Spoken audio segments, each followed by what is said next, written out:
નમસ્કાર. આજે અમે છીએ વઢિયાર પંથકમાં એવો વિસ્તાર કે જે કહેવાય ને કે પ્રેમાળ છે.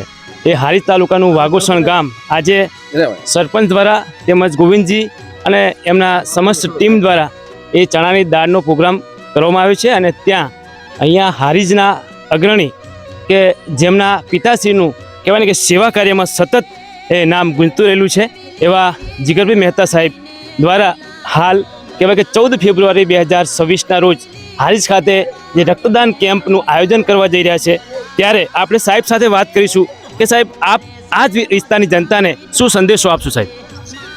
આપણે છેલ્લા 6 વર્ષથી હારીજની જનતા અને હારીજ સમી ચાણસ્મા શંકેશ્વરની જનતા માટે એક સેવાકીય કેમ્પ દર વર્ષ કરીએ છીએ રક્તદાનનો. અને એમાં મોટા પાયે દરેક 18 વર્ણ મુસ્લિમ સમાજ સહિત બધા ખૂબ મોટી સંખ્યામાં આવી અને રક્ત આપે પણ છે અને અપાવે પણ છે. આ વખતે આપણો ટાર્ગેટ, ગઈ વખતે આપણે 1058 બોટલ ભેગી કરી હતી, આ વખતે આપણો ટાર્ગેટ 1500+ બોટલ કરવાનો છે. પણ સાથે સાથે આ વખતે આપણે સર્વરોગ નિદાન કેમ્પ પણ ગોઠવ્યો છે, જેમાં દરેક રોગના ડૉક્ટરો હશે. જે તજજ્ઞ ડૉક્ટરો ત્યાં તમારા રિપોર્ટ જરૂર પડશે તો કરશે, મફતમાં સેવા આપશે અને મફતમાં નિઃશુલ્ક દવા પણ આપવાના છે. એ સાથે છે. એ સિવાય આ વખતે અમારા ગ્રુપ એક નવું કોન્સેપ્ટ અમે લઈને ચાલી રહ્યા છીએ કે પાટણ ખાતે કોઈ આઈસીયુ હોય, હાડકાના ડૉક્ટર હોય, સ્ત્રી રોગના ડૉક્ટર હોય, છોકરાના ડૉક્ટર હોય, એક ગ્રુપમાં અમે એવા ડૉક્ટરો ઊભા કર્યા છે કે જેના લીધે કોઈ પણ પેશન્ટ જાય છે અને એ જે અમારા કોન્સન્ટવાળા જે ડૉક્ટર છે ત્યાં જશે તો સપોઝ એ જે કોઈ બી બિલિંગ કરે છે એમાં અમે 20%, 30%, 40% સુધીનું ડિસ્કાઉન્ટ કરી આપશું, જેથી ગરીબ દર્દીઓને બહુ મોટો લાભ થાય. અત્યારે આ જમાનામાં શું હોય છે કે ભાઈ લોકોને ત્યાં દવા અને એ ખૂબ મોંઘું પડે છે. તો આ વિષય જો થાય ને તો શું છે કે દર્દીઓના ખૂબ મોટા રૂપિયા બચી જાય. તો આ વખતથી પૂરા વર્ષ અમે આ ચલાવવાના છીએ કે ભાઈ જરૂરિયાતમંદ દર્દી હોય અને અમારા કોન્ટેક્ટવાળો ડૉક્ટર હોય તો અમે એમાં બહુ મોટા પાયે એમને ડિસ્કાઉન્ટ પણ કરાવી આપશું. સાથે સાથે બ્લડની સેવા તો વર્ષોથી જે ચાલે છે એ ચાલી જ આવે છે કે ભાઈ ગરીબ દર્દી હોય તો અમે બને ત્યાં સુધી મફતમાં જ લોહી અપાઈએ છીએ. બિલકુલ, કહેવાય કે રક્તદાન એ મહાદાન છે.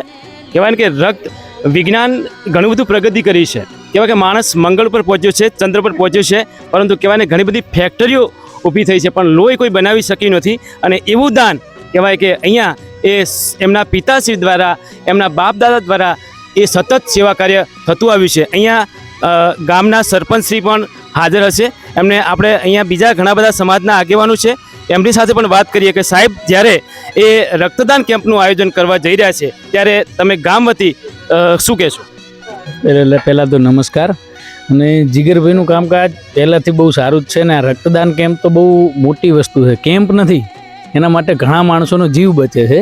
અને બીજું કે રક્તદાન કરવું એ બહુ મોટું દાન છે. એમ કે ખાલી વાતો કરવી એવું નથી. કે ગઈ વખતે અમારો ટાર્ગેટ હતો 1000 બોટલનો, એની ઉપર અમારે 58 મળી છે અને આ વખતે 1500 છે. પણ અમારી આશા તો 1500થી વધારે જ છે. અમારી મહેનત એવી છે અત્યારે ગ્રુપની કે ભાઈ 1500 તો અમે ગઈ વખતે અમારી 1058 બોટલનો ટાર્ગેટ હતો, આ વખતે અમે 1800 ઉપર તો બોટલો અમે આપી દીધી છે અમારા ગ્રુપે. અને એમાં અમારા બધાના ગ્રુપનો ફિરોજભાઈ છે, જીગરભાઈ છે, પછી ઇલિયાસભાઈ છે, એ બધાનો બહુ જોરદાર કામકાજ છે.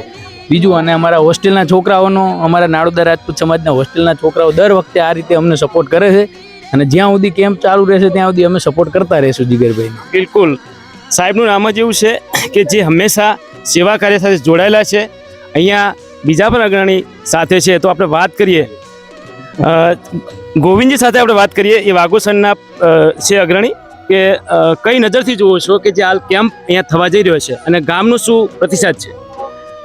બ્લડ કેમ્પમાં રક્તદાન એ મહાદાન કહેવાય. અને બ્લડ કેમ્પમાં જે ગરીબ દર્દીઓ આવે છે કે હું મારો પોતાનો અનુભવ જણાવું કે હું યુએન મહેતામાં એકવાર મારે 4 બોટલ બ્લડની જરૂર પડી હતી. તો એ જમા કરાવવા માટે મારે 4 ડોનરો ગોતવા પડ્યા. ડોનરો મળતા નહોતા, પૈસા આપવા છતાં બ્લડ મળતું નહોતું. છતાં પણ મારા મિત્રોને લઈ અને મેં 4 બોટલ બ્લડ ત્યાં જમા કરાવેલું. એટલે બ્લડ બહુ જરૂરી છે, દાન કરવું એનું બહુ જરૂરી છે. બિલકુલ, કહેવાય કે પૈસેથી પણ મળતું નથી. અને રક્ત એ મોટું દાન છે. કહેવાય કે કોઈનો જીવ બચે છે, કોઈની મા બચે છે, કોઈનો દીકરો બચે છે, તો કોઈના પિતા બચે છે. આપણી સાથે એ ગામના સ્થાનિક છે, એમ સરપંચશ્રી છે, તો એમને પણ પૂછીએ કે તમે હાલ જે જીગરભાઈ મહેતા દ્વારા જે આયોજન કરવા જઈ રહ્યા છે, તમારો શું સપોર્ટ છે? શું આખું ગામ સપોર્ટ કરશે કે કેમ? હા, સપોર્ટ કરશે જરૂરથી. બિલકુલ, આપણે વાત કરીશું કે આ એક મોટું દાન છે અને રક્તદાન કરવું એ પહેલાં તો આયોજન કરવું એ ખૂબ મોટી વાત છે. અને અહીંયા દૂધ ડેરીના મંત્રી છે કે જે કઈ નજરથી જુઓ છો આપ રક્તદાન કેમ્પ થવા જઈ રહ્યો છે? રક્તદાન કેમ્પમાં સાહેબ અમે પૂરો સહયોગ આપશું. બને એટલી મોટી સંખ્યામાં ગામમાંથી માણસો લાવી અને રક્તદાન કરાવશું. બિલકુલ, અહીંયા રક્તદાન કેમ્પ જે મોટા પાયે થવા જઈ રહ્યો છે, ત્યારે અહીંયા નારોદા સમાજના એક અગ્રણી કે જે ધર્મેન્દ્રભાઈ છે અને મારા સાથી મિત્ર પણ છે, એમની સાથે આપણે વાત કરીશું કે સાહેબને કેવી રીતે સપોર્ટ કરશો. સપોર્ટમાં તો અહીં અમે વાઘોસણથી લગભગ ટોટલ સમાજના માણસોને ત્યાં લાવશું અને બને તે એટલો પૂરેપૂરો સપોર્ટ કરી એમને વધારેમાં વધારે રક્તદાન મળે એટલો પ્રયત્ન કરીશું. બિલકુલ, વણકર સમાજના ધર્મેન્દ્રભાઈ છે કે જેમને ખરેખર એ જીગરભાઈ મહેતા સાહેબ દ્વારા જે દર વર્ષે લગભગ મારા ખ્યાલ મુજબ એ આયોજન થતું રહેલું છે. હજી આપણે અહીંયા યુવાન મિત્રો છે, તો કેવી રીતે આપ સપોર્ટ કરશો કે જેથી આજુબાજુના હારીજ પંથકને આ રક્તદાન કેમ્પથી એ ફાયદો થાય? પહેલી વાત તો 2-3 વર્ષ પહેલાં મારી માતાને ઓપરેશન કરાવ્યું હતું અને બ્લડની જરૂર પડી હતી, લોહીની. ને પાટણ જિલ્લામાં ક્યાંય લોહી મને મળ્યું નહોતું, એટલે જીગરભાઈ મહેતાના કોન્ટેક્ટ દ્વારા મને 2 બોટલો મળી હતી એ સમયમાં. બિલકુલ, યુવા મિત્ર છે જણાવી રહ્યા છે કે એમની માતાને જ્યારે જરૂર પડી હતી ત્યારે એ સાહેબ દ્વારા મદદ કરવામાં આવી હતી અને એમને ખરેખર એ જીવ કહેવાય ને કે એ માતા અને બાળક એ 2 જીવ હોય છે કે જેમનો બચાવ થતો હોય છે. હજી આપણે વાત કરીશું, ઘણા બધા યુવાનો છે. આજે વાઘોસણ ગામમાં, હારીજ તાલુકાનું વાઘોસણ ગામ છે, જ્યાં સરપંચશ્રી અને જે ગોવિંદજી, ધર્મેન્દ્રભાઈ અને નામી અનામી બધાની જે સહયોગથી આજે લીલા ચણાની દાળનો પ્રોગ્રામ છે, વઢિયાર પંથક છે, પ્રેમાળ છે, એના ત્યાં મળ્યા છે. ત્યારે હજી આપણે વાત કરીશું કે જે કેમ્પ થવા જઈ રહ્યો છે, મેડિકલ ચેકઅપનું આયોજન થવા જઈ રહ્યું છે. હારીજમાં જે વિસ્તારના લોકો છે, આ વિસ્તારના, એમને મોટો લાભ થવા જઈ રહ્યો છે. શું કહેશો? એમ વધારેમાં અમે બોટલોનું કરશું. બિલકુલ, આ ગામ આખું જ કહેવાય કે રક્તદાન કેમ્પ અને મેડિકલ ચેકઅપ જે થવા જઈ રહ્યું છે 14 ફેબ્રુઆરી 2026ના રોજ, ત્યાં જે કેમ્પ થશે એમાં આખું ગામ કહેવાય કે જેટલો બને એટલો પ્રયત્ન વધારેમાં વધારે સંખ્યામાં લોકો રક્તદાન કેમ્પ કરશે એવી આ ગામના લોકોની એ રીતની જણાવી રહ્યા છે. સાહેબને કહીશું કે છેલ્લે શું કહેશો સાહેબ? બસ મોટામાં મોટા સંખ્યામાં આ વઢિયાર પંથકના લોકો જોડાય, કારણ કે આ તો એક સેવાકીય કેમ્પ છે અને જેટલી તમે તમારે તરફથી સેવા કરી શકો, એક રક્ત આપી શકો અથવા તો કોઈને રક્ત અપાવી શકો અથવા તો કોઈ દર્દીઓને તમે લાવી શકો, તો બી એક મોટી સેવાનું કામ છે.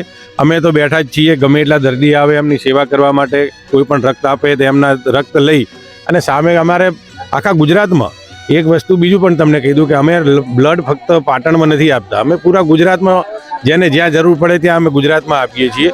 તો રક્તદાનથી મહાદાન કોઈ છે નહીં. આજ સુધી આટલું મોટી ક્રાંતિ થઈ ગઈ છે વર્લ્ડમાં, પણ હજુ સુધી કોઈ લેબમાં લોહી નથી બની શક્યું. લોહી તો મનુષ્યમાં જ મળે છે, જે પરમાત્માની કૃપાથી તમે દાન કરો તો જ બીજાને પહોંચે. તો મારું ફરીથી બધાને નમ્ર વિનંતી છે કે બધા આ મહાયજ્ઞમાં આવી અને સૌની આહુતિ આપો. અને એક બીજું પણ કહીશ કે દર વખતે અમે રક્તદાતાઓને એક અમુક ભેટો આપીએ જ છીએ. આ વખતે પણ બહુ વિશેષ ભેટો આપવાની છે, જે અમે 5 તારીખ પછી જાહેર કરશું.